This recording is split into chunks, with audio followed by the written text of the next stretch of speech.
नमस्कार, मैं हूं अजय शर्मा और आज हम बात करने जा रहे हैं एक ऐसे विषय के बारे में जो आपको सोचने में मजबूर करेगा कि आप कैसे शहर में रहते हैं। वो शहर जो कभी जिला गाजियाबाद के नाम से फेमस था, लेकिन आज अपनी सांस्कृतिक धरोहर के लिए भी जाना जाता है। यहाँ बहुत सारे सांस्कृतिक कार्यक्रम होते हैं, कवि सम्मेलन होते हैं, गीत गाने वाले लोग भी हैं। वो लोग जो बाथरूम में गाया करते थे, आजकल मंचों पे गा रहे हैं, प्रोग्राम्स कर रहे हैं।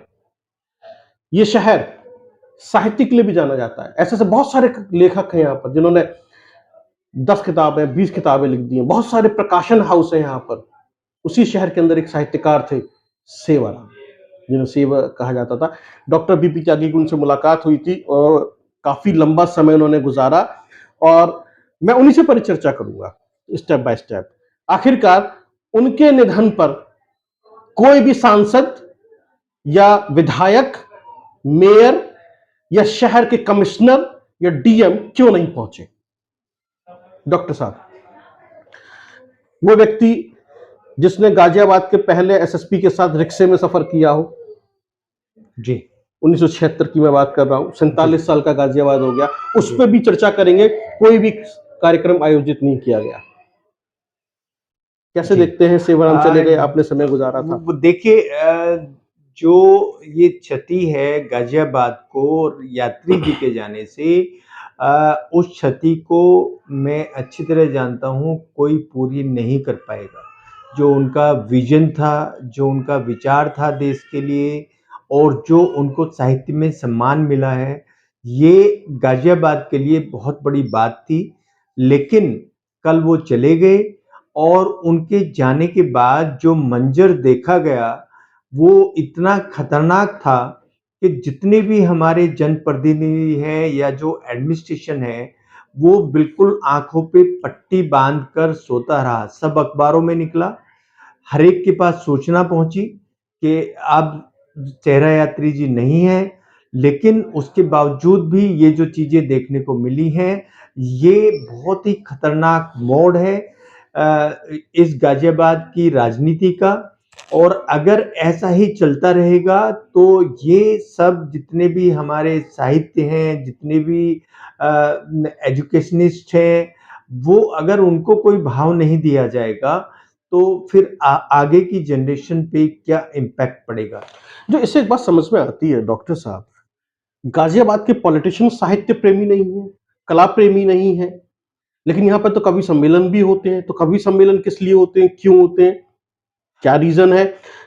क्योंकि कोई पॉलिटिशियन नहीं पहुंचा, कोई भी मतलब सरकार का कोई नुमाइंदा नहीं पहुंचा, कोई ट्वीट नहीं आया ऐसा, किसी भी मंत्री कोई ट्वीट नहीं आया, not even DM, not even commissioner. और जो हमारे एमएलए हैं, जो हमारे एमपी हैं, या हमारे जितने भी हमारी मेयर हैं, एक ट्विटर हैंडल से इतना तो ट्वीट कर सकते थे कि ये जो हुआ है हमारे शहर के लिए बहुत बड़ी हानि है।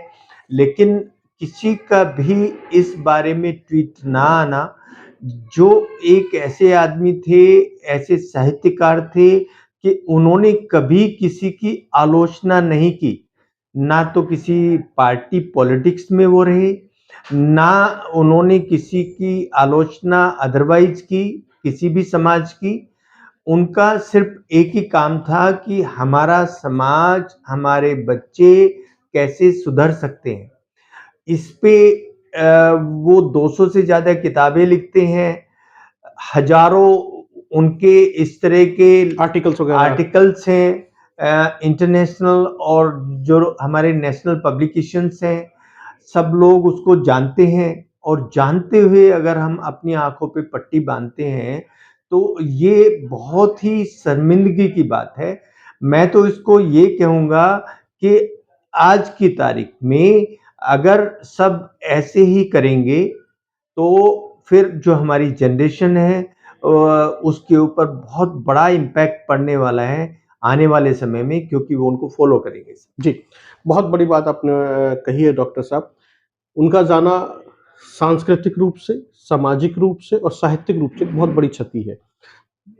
उन्होंने फिल्म में भी काम किया था, जहां तक मुझे याद पड़ता है। एक फिल्म में और एक एसएसपी के साथ रिक्शे में घुमा करते थे 1976 में। जी, बहुत सिंपल और व्यक्ति थे और डाउन टू अर्थ व्यक्ति थे।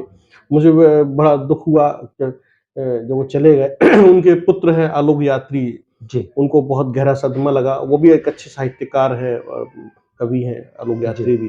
जी, डॉक्टर साहब, गाज़ियाबाद में इतने सारे कार्यक्रम होते हैं, लेकिन सरकारी या फिर कहूँ सरकार की तरफ से कोई भी ऐसा कला केंद्र नहीं है, कोई भी ऐसा ऑडिटोरियम नहीं है, जहाँ पर यहाँ के कवि, साहित्यकार या जो इस तरह के लोग हैं, कुछ मंचन कर सकें या कुछ अपनी प्रस्तुति दे सकें, जो सब्सिडी रेट पे जैसे दिल्ली में है बहुत सारे ऑडिटोरियम्स, ऐसा गाज़ियाबाद में नहीं है। एक है, वो भी बहुत महँगा है और जितने भी बने वो सब महँगे होते चले गए। हिंदी भवन बहुत फेमस है, कभी बहुत कम था, आज उसकी फीस बहुत हाई है और ये नगर विधायक अतुल गर्ग साहब का है हिंदी भवन, जहाँ तक मेरे सुनने में आ रहा है। तो क्या यहाँ के पॉलिटिशियंस को ऐसे प्रयास नहीं करने चाहिए कि कुछ ऐसा हो? नहीं होना चाहिए। देखिए हमारे बच्चे हर फ़ील्ड में आगे निकले, खेल में आगे निकले, साहित्य में आगे निकले, कविता में आगे निकले और हर तरह के फ़ील्ड में मेडिकल में या जो भी इंजीनियरिंग वाले सब्जेक्ट हैं उनमें, पत्रकारिता में, हर फ़ील्ड में आगे निकले तभी तो नाम होगा गाज़ियाबाद का। जी। लेकिन यहाँ पर मेडिकल कॉलेज चलो है, संतोष मेडिकल कॉलेज है उसके साथ इंजीनियरिंग कॉलेज की भरमार है कुछ पत्रकारिता के भी शायद इंस्टीट्यूट हैं हुँ, एक हुँ। दो लेकिन ये एक ऐसा वो जहाँ पर नाटक होना चाहिए, ड्रामा होना चाहिए या इस तरह का अगर कुछ अच्छा होना चाहिए, इस तरह का ऑडिटोरियम यहाँ पर नहीं है जिसको हम ये कह सकें कि ये गवर्नमेंट की ओर से है और इसमें हम जाके इस तरह की एक्टिविटी कर सकते हैं।